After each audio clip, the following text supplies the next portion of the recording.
রান্নাঘরে আপনাদের সবাইকে স্বাগত। আজকে চলুন একটা নতুন ভিডিও নিয়ে চলে এসেছি। ডিমের বড়া করে দেখাবো আজ। ওই ডিমটাকে ফাটিয়েছি, এবার ওতে পেঁয়াজ লঙ্কা দুটো ডিম দিয়েছি। দেখবে ডিমের বড়াটা কতটা ফুলবে।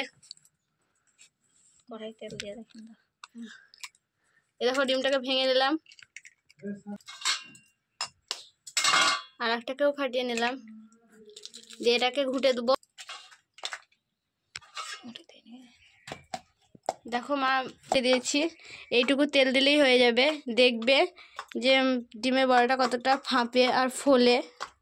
তোমাদেরকে এটাই দেখাবো আজ। ডিমটাকে দিয়ে দিলাম, ডিমটাকে দেওয়া মাত্র ঢেকে দেবো, একটা ঢাকনা ঢেকে রেখে দেবো লো ফ্লেমে। 2 মিনিট মতো ঢেকে রাখবো। ডিম হাতে জল লাগে, ডিম লাগবে।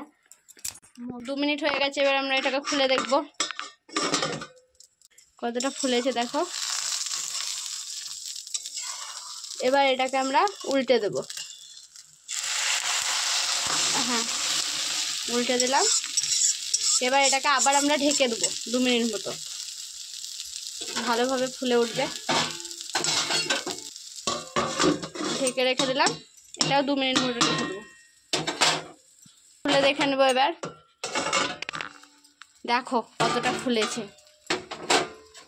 এই দেখো খুব সুন্দর ফুলেছে, একদম কেকের মতো হয়ে গেছে। দেখো এইভাবে তোমরা ট্রাই করবে, দুটো ডিমে কতটা বড় আর কতটা ফুলেছে। দেখো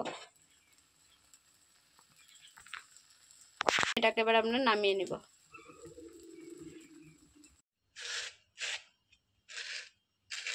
ব্যাস।